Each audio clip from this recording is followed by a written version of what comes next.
What's the story, Morning Glory? What's the word, Hummingbird? Thank you so much for clicking on my channel and for joining me for another review of Love After Lockup, Season 4, Episode 3, Don't Track Me. So we start off with Taylor and Chance.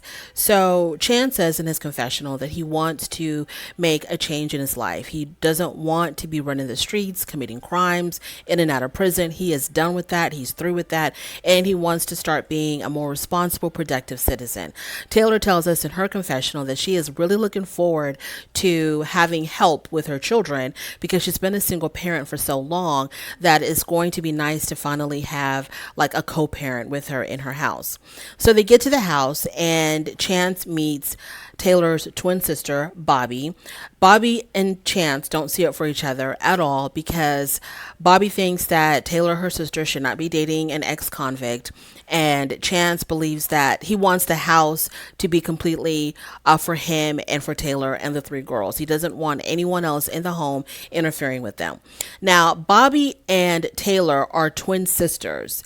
They don't even look like distant cousins. They don't resemble each other at all whatsoever. So I found that very fascinating that they're twin sisters. I don't expect them to be identical at all because obviously they're fraternal, but I would expect some type of sibling resemblance, but it's like almost non-existent. So he finally meets the girls and he goes into their bedroom. When he meets them, they are just so excited to see him. They start jumping on him. They start putting makeup on him right away. And he seems initially really patient with them. He seems to, like get along with them really well. They are like attached to him. They're not shy. They're not like, trying to figure out who is this person in our home. They're automatically like, Chance, Chance, Chance. They're just so excited to see him. So then we go into, Chance and Taylor, the first time that they, do what it do. And it was what they expected and it was wonderful and it was in the closet. After that, they go pick up the kids from school. They go to the school, pick up the girls, come home, and they start playing with the children in the front yard. Now he picks up the youngest one and he just starts throwing her up in the air, a couple of times. And then the middle child gets really upset about this. She gets really jealous and she runs off back into the house. So when they find her, they ask her what's wrong. And she says that Chance wasn't playing with her. So they bring her back out to the front yard and Chance, he has like a heart to heart talk with her, letting her know that he wasn't trying to ignore her, that he does want to play with her, just making her feel special again. So while this is going on, Taylor says that now she realizes that there's other hearts involved instead of just her own. So it makes her kind of weary as far as, where's her relationship with Chance going now that the kids are with him and they are so attached to him and they like him. Now you have to worry about how your kids are going to fit into your relationship and you can't be all just willy-nilly about it. But whose fault is that? What Taylor should have done, she should have not introduced this man to her children at all until he was released. Then after he is released, upon his release, they can start dating, getting to know each other, just to figure out, can the relationship continue with him living on the outside, because this whole time the relationship has been taking place with him behind bars. When he's got nothing else to do and no other distractions, it's really easy to carry on a relationship. But now that he's released, they should have taken it really slow, figured each other out, see if they really wanted to be with one another, and then if they can solidify their own relationship, like possibly considering marriage and really making a life together, then introduce your kids to him. But she did it completely backwards. Now she's going to have to deal with the consequences because, as we all know, fans of this show, there will be consequences. So next time that we see them, he's on the phone with his boss. Taylor was able to get him a job with whoever she knows, and I guess he got hired right away. And so the boss ran his license to make sure that his license was clean to drive the company truck. We'll come to find out there's some type of a citation that happened in 2018. His license is now suspended.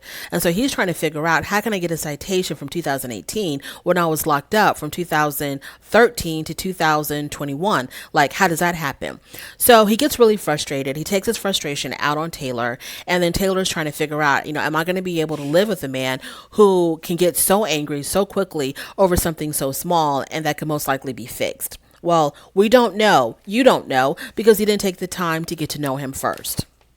So good luck on that. Moving on to Rick and Radine. So Radine's been out of prison for a couple of months and she was transitioned into the halfway house.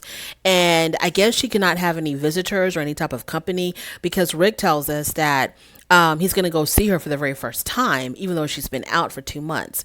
So she gets 2 day furlough. So she gets 2 days to go roam about, do whatever she wants, and he's going to go pick her up.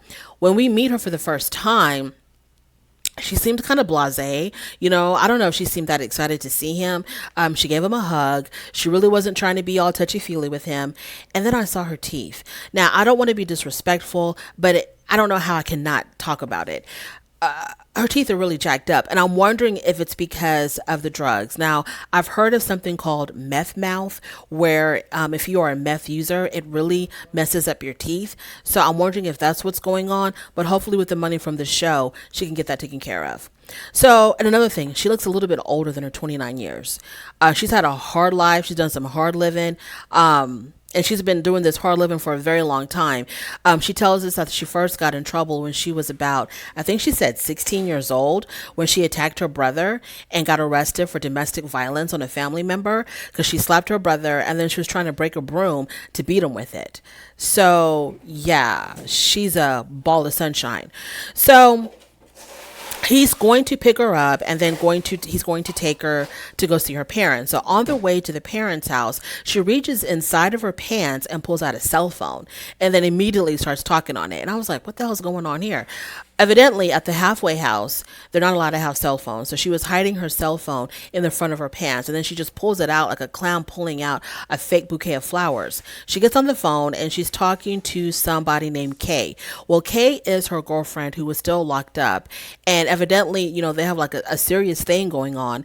Rick is aware of it, but I guess he's not aware as far as how serious the relationship is between Ray Dean and Kay. And Rick says, you know what, you can do what you want with your little girlfriends over there. That's fine with me. I have no problem with that as long as it does not interfere with our relationship. And then Ray Dean says, well, Kay's not going anywhere. And Rick is like, of course not, because she's got 4 to 20 to serve behind bars. Of course she's not going anywhere. So they get to the parents' house. She greets her stepmom, her brother, her father, and watching her greet her family shows how loved she is. Her family really, really loves her, and she's got this great support system. So I really hope that she doesn't mess it up because her father looks like he can't take much more of this. When she was hugging on her dad was holding on to her so tight. He missed his daughter so much, and he probably thought to himself that when she went away the last time, he probably thought, he has no idea if he would ever see her again. Anything could happen to her in prison, and he has no control of it. He has no way to, go assist her or help her or anything. So when he finally got to hold her in his arms again, he was probably like, thanking the Lord that he got a chance to hold his baby girl one more time. So Ray Dean, I'm gonna need you to stay on the straight and narrow, because Ray Dean tells us that living a straight and narrow life is boring for her. She says she's a thrill seeker. She likes to live on the edge of the law. That's exciting for her. Well, we're gonna have to, go bungee jump or go fall out of airplanes. You need to find another way to get your thrill instead of breaking the law. There's 1,000 things that you can do out there that can give you that excitement, that thrill, that living on the edge feeling without being behind bars and breaking your parents' heart. So she's in the kitchen with her stepmom helping prepare the meal, and Rick is in the living room with Ray Dean's father having a conversation about, Ray Dean. So while she's in the kitchen, the conversation turns to Rick, and she tells her stepmom that, she likes Rick and all, but she's not really trying to rush anything with him, and it seems like she's more focused on Kay. Speak of the devil, Kay calls. So when Kay calls, she takes this opportunity to introduce Kay to her stepmom. They've been knowing about Kay. The parents have been knowing about Kay. They just really hadn't seen her yet.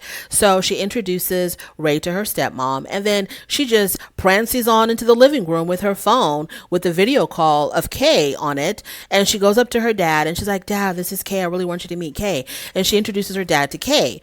And the whole time this is going on, poor Rick is sitting there like a lump on a log trying to put 2 and 2 together, and then he realizes, oh, okay, so the whole family knew about Kay and what was going on between Kay and Ray Dean except me, and no one bothered to tell him, probably because Ray Dean told her family, please don't tell Rick what's going on between me and Kay so that he can continue putting money on my books. I'm pretty sure that's what it was all about. So Rick is completely blindsided by this whole case situation, and we'll have to wait until next week to see how he deals with that. Moving on to Kevin and Tiffany. So Tiffany calls. She's finally explains to Kevin that she wasn't released because she was put on a 24-hour hold for getting into some kind of trouble. So the trouble was she got caught doing something she wasn't supposed to be doing with her girlfriend, and they put her in the hole or whatever you want to call it for 24 hours. She couldn't communicate with anybody, so he had no idea of knowing what was going on until she was finally able to get out of the hole and give him a call. So she's acting really funny on the phone because he wants to go pick her up. He's like, okay, let me know when you're coming out, I'll come get you. And she's like, yeah, let me call you back. So while we're dealing with that, trying to figure out what's going on with that, Kevin is meeting with his friend, and he's telling his friend that, she's about to be released. I really want to go pick her up, but when I was talking to her on the phone, she was acting really strange, like something's going on. So while this is happening simultaneously, we also get to meet Curtis. Now, Curtis is 13 miles away, I'm assuming, from Kevin. He's 13 miles away. Has nothing to do with Kevin other than he's basically dating Kevin's girlfriend, Tiffany. So Curtis and Tiffany, I think, went to the same school together because he referred to her as being the popular girl, a girl that he was always chasing. And then I guess after school, she just fell off. He had no idea what happened to her. He thought she could have died because I guess he was trying to communicate with her through some social media app. There was no response. So he was like, I don't know, maybe she died. Well, coming to find out, she wasn't dead. She was just incarcerated. So she reaches out to him after I don't know how many years. She reaches out to him. They rekindle their friendship because he says that they were just friends, but obviously he's interested in her. They rekindle their friendship. She wants him to come pick her up from jail. So it's like, okay, what the hell is going on here? So it's very similar to Lacey and her little love triangle going on from last season or a couple of seasons ago. She was the one on the outside dealing with two inmates, and in this situation we have the inmate on the inside dealing with two free people. So we'll see how that works out. And from the scenes of the next episode, it doesn't work out too well. Moving on to Indy and Harry. So Indy in her confessional tells us that Harry needs to apologize to his sister and make it right because they ain't got nowhere to go. She ain't got no money to be spending on no damn hotel until she gets her own apartment and gets her job and is finally able to do whatever she needs to do to live independently. So in the meantime, they need to stay with the sister. So she's telling Harry, you have to be humble, go talk to your sister, go work it out. So he goes to talk to his sister. Actually, both of them do. Indy and Harry, they both go to Sister Lydia's house. And Indy was like, you're right. I should have called you. I should have told you where we were at, what we were doing. I'm sorry that I didn't call you. I didn't give you a heads up that we were out riding around, getting burgers or whatever. But I just need to know if I can still stay here. And because she does have the option of going home, but she doesn't want to go home because she wants to keep her eye on Harry. She wants to keep her good eye on Harry. So the sister's like, you know what? I ain't got no problem with you staying here. My problem is with him, and he will not be staying here until we have a conversation. So Indy gets up to let the brother and sister talk. The talk goes left really quick. They don't know. I don't know what's wrong with this family, but they don't know how to communicate. It's just talking at each other and yelling at each other constantly. So when the dust settles, basically she's telling him, I don't have a problem with you staying here. You just need to follow my rules. Be home by 10, keep the house clean, and find a job. To me, that's as simple as it could possibly get. If he can't follow that, he might as well go back on the inside. I don't know what to tell you. So the next scene is Harry meeting up with his homeboy Johnny. Johnny was his bunkmate in the halfway house. Indy actually drives him to Johnny's house. And the whole time that she's driving him there, she's like trying to figure out like, okay, are there going to be girls there? What are y'all going to be doing tonight? And he's like, my friend's a bachelor and you need to chill. And the way he was talking to her, he had that attitude again in his voice. Obviously, to me, Harry doesn't see it for Indy, but he doesn't know how to get out of it because she's done so much for him. He doesn't know how to get out of it, but he's going to ride this out, I guess, for however long he can. So Harry says, he tells his homeboy that he's feeling very overwhelmed by it all. from the conversation that was going on between him and his friend Johnny, I feel like he wants to get out of this relationship with Indy. He doesn't know how. He's been messing with girls since day one. Okay. In the halfway house, he cheated on Indy. I think Indy thought that all he had were pictures, but it went way further than that. He tells his homeboy that he did cheat on Indy. He did hook up with some chick in the halfway house, and he doesn't know what to do. And his friend is trying to tell him, that the friend asked him a really good question. The friend says, would you rather be with your sneaky link than be with Indy? First of all, Harry took a very long time to answer. And if he really wanted to be with Indy, it would have been a no-brainer. But he took a deep breath, he hemmed and he hawed, and he was like, yeah, but how? Or something like that. His answer was not satisfactory. Obviously, he does not want to be in a committed relationship with Indy. He's not trying to get married. He's not trying to be nobody's father, because he even told his friend, her daughter's already calling me Poppy Daddy. So what you want us to do about it, Harry?